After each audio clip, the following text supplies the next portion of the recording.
Bienvenue sur Maine Public News Connect. Des reportages ont été diffusés la semaine dernière sur la radio publique du Maine. Bienvenue à vous sur News Connect et très heureuse de vous retrouver en ce vendredi 10 juin 2022. Au sommaire de ce bulletin d'information, nous continuons de vous apporter des mises à jour sur la santé publique et des ressources autour de COVID-19. Nous parlerons également dans ce bulletin le point de vue d'un immigrant sur la violence liée aux armes à feu ces jours-ci aux États-Unis. Et nous conclurons sur les appels à une réforme complète de la politique d'immigration. Je suis Victoire Liwanga et voici tout de suite les détails dans ce bulletin de News Connect. L'État de Maine a signalé 227 nouveaux cas de COVID-19 le lundi et aucun décès supplémentaire n'a été signalé. À la date de mardi, 153 personnes ont été hospitalisées, toujours à cause du virus dans l'État de Maine, mais signalant qu'il y a une baisse par rapport à la semaine précédente. En ce qui concerne toujours la santé, le gouvernement fédéral pourrait bientôt autoriser le vaccin COVID de Pfizer pour les enfants de moins de 5 ans. La société de vaccins Moderna a également demandé au gouvernement fédéral d'approuver son vaccin pour les jeunes enfants. Après les récentes fusillades de masse à New York et au Texas qui ont fait la une des journaux, certaines familles d'immigrés de Maine affirment que la violence liée aux armes à feu les fait sentir moins en sécurité aux États-Unis. Bernadette Chiyombo, qui est originaire de la République démocratique du Congo, dit avoir peur pour la sécurité de ses 3 jeunes enfants. Chiyombo dit que le caractère aléatoire des fusillades de masse l'effraie car il semble qu'elles peuvent se produire n'importe où.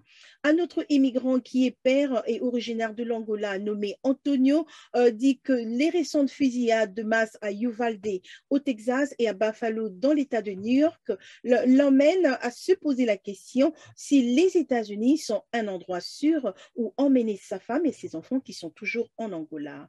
Les fusillades de masse sont particulièrement troublantes pour des personnes comme Florika Malual, dont sa famille a fui la guerre au Sud-Soudan au début des années 2000 lorsqu'elle avait 7 ans. Florika Malual explique que sa famille est venue aux États-Unis pour se mettre à l'abri, mais aujourd'hui, elle estime que la violence par arme à feu aux États-Unis est actuellement hors de contrôle. Enfin, pour Malual, pour Chiyombo ou pour Antonio, ils ont tous déclaré qu'ils souhaitaient que le gouvernement américain prenne davantage des mesures pour réduire la violence liée aux armes à feu.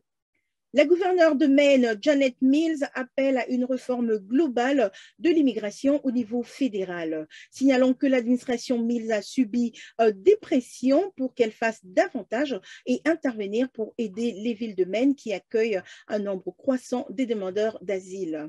Madame Mills a déclaré que le gouvernement de l'État a mis de côté 22 millions de dollars pour l'aide au logement, dont une partie pourrait couvrir les coûts de logement d'urgence pour les demandeurs d'asile. Madame Mills a également déclaré que le gouvernement fédéral devait accélérer le processus de demande de permis de travail afin que les nouveaux immigrants puissent trouver un emploi plus rapidement. Voilà, c'est la fin de ce bulletin pour Maine Public News Connect. Je suis Victoire Liwanga. Merci d'avoir été avec nous et n'hésitez pas à aimer, à laisser un commentaire et à partager ce bulletin.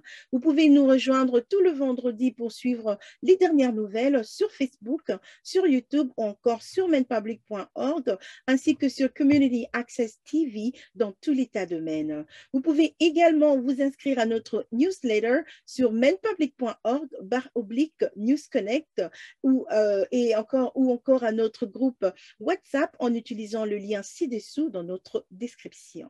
Merci d'avoir été avec nous et de nous soutenir. On se retrouve au prochain numéro. D'ici là, portez-vous bien et passez une excellente fin de semaine.